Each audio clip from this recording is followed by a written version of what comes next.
नमस्कार, प्रभा साक्षी देख रहे हैं आप। आपके साथ मैं हूं अंकित सिंह। कार्यक्रम है दे धनाधन। आज दे धनाधन में हम बात करेंगे राष्ट्रीय पेंशन योजना की। सबसे पहले आपको बताते हैं कि आखिर राष्ट्रीय पेंशन योजना क्या है।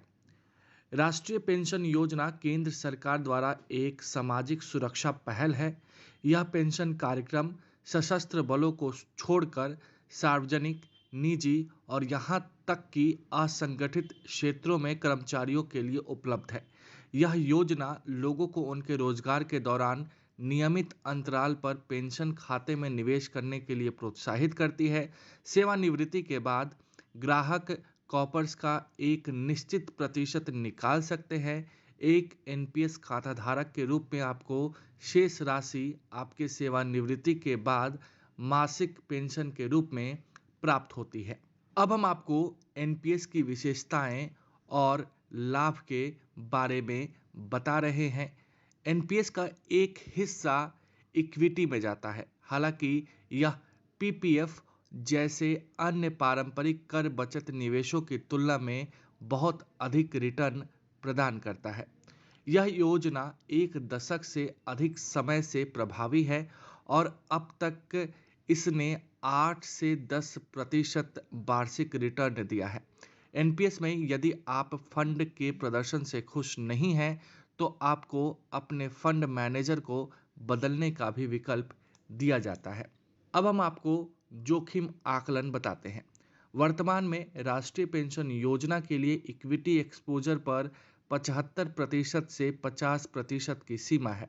सरकारी कर्मचारियों के लिए यह सीमा 50% है।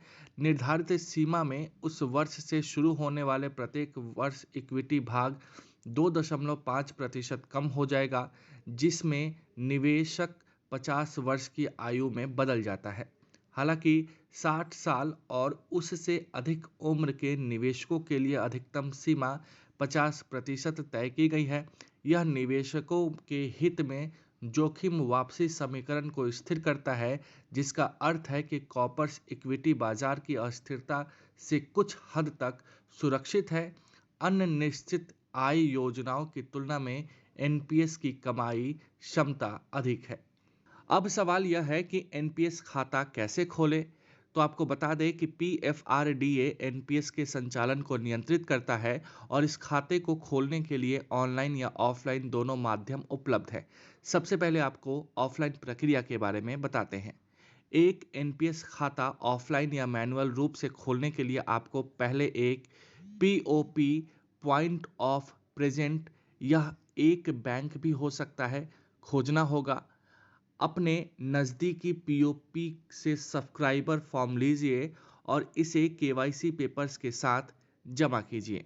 एक बार जब आप प्रारंभिक निवेश करते हैं तो पीओपी आपको एक अस्थायी सेवानिवृत्ति खाता यानी कि permanent requirement account number PRAN भेजेगा। आपके सीलबंद वेलकम किट में यह नंबर और पासवर्ड आपके खाते को संचालित करने में आपकी सहायता करेगा। इस प्रक्रिया के लिए 125 रुपये का एक मुश्त पंजीकरण शुल्क लगता है। अब हम आपको ऑनलाइन प्रक्रिया के बारे में बताते हैं।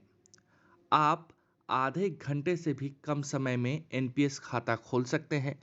यदि आप अपने खाते को अपने पैन, आधार और मोबाइल नंबर से लिंक करते हैं तो ऑनलाइन खाता खोलना enps.nsdl.com पर काफ़ी आसान हो जाता है।